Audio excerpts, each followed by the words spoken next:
Hey, how's it going? Mr. Deadman of the Deadman Stone podcast. Let me ask you guys a question, you guys and ladies. What is the better console of the sixth generation? Now, you got the PS2, you got the Xbox, you got the GameCube, and you got the Dreamcast. You cannot exclude the Dreamcast from that. I was going to say Gamecast. Okay. Now, look, I'm going to tell you my story, and you let me know your story in the comment section down below. But the PS2, I never owned a PS2. I know it's like just about everybody had that, right? I played it at my friend's house, whatever. It was fun. But I went for the Dreamcast. Because, I mean, especially at the time, oh man, it definitely produced better graphics than the PS2. It just, they had something. They had potential, but I don't know what it was exactly, but it just bombed. But the games on it were so freaking great. Power Stone 2, Grandia 2, Skies of Arcadia. Of course, you got Sonic Adventure, you know. But yeah, great RPGs, fun games to play, especially party games. Like Power Stone 2 was a very fun game to play. Of course, then you got Soul Calibur. Almost forgot about that. Soul Calibur, just about everybody who had a Dreamcast had that game, right? You had that game. Now, it had interesting features, had a portable memory card that had like a screen on it. It was cool. It was very innovative for its time.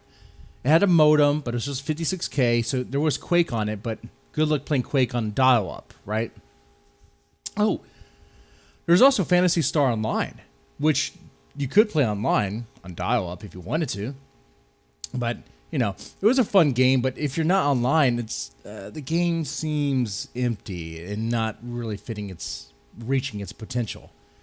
But, so Dreamcast. Then I went to GameCube. And man, the GameCube, for me, Smash Brothers.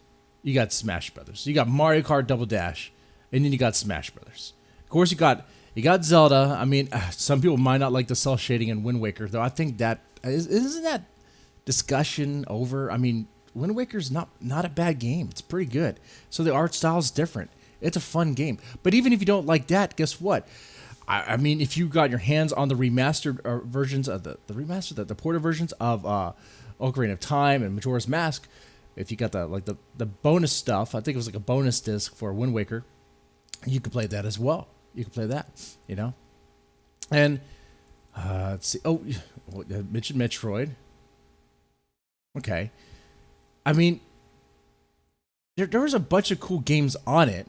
I had a lot of fun on the GameCube. I remember, that would be the one, the party console, where the Dreamcast I used to bring over for, to my friend's house for Power Stone 2. It turned out the GameCube, I'd just bring that over for, Smash Brothers or whatever. Whenever there was a party, it was either Smash Brothers or Halo, which brings me to Xbox. I got into the Xbox kind of late. I was kind of, I don't know, I was being like a Nintendo fanboy about it. I don't want to get an Xbox. I want to get an Xbox. It's only one real game, Halo. And it kind of is true. There's other games on it, but the main game is Halo. And it's weird just to get a console for a single game. But that game is pretty damn fun. That game is pretty damn good, especially multiplayer. And you know what? You can even play online with it. I know you have to go through some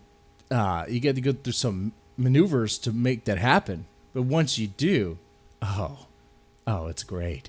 It's just great. Of course, you have Fable. Fable's a fun game. Fable's a very fun RPG. I have no problem with Fable.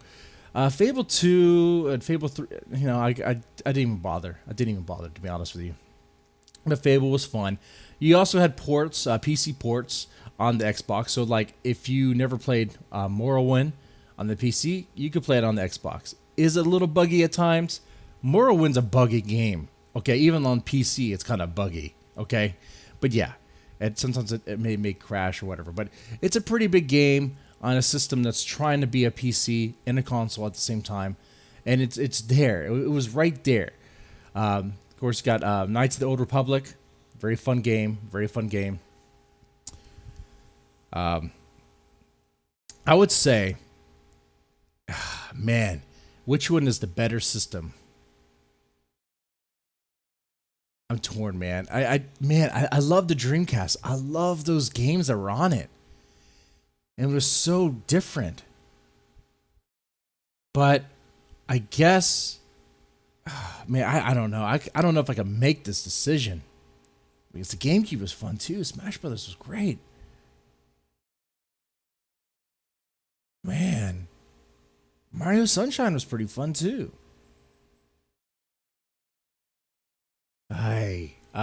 Man. Okay. Okay. If I had to choose one, I would probably go with man, this is tough, guys. This is tough. I don't know. Like, which one would you choose? Which one would you choose? I mean, I'm gonna say. Part of me wants to say Dreamcast.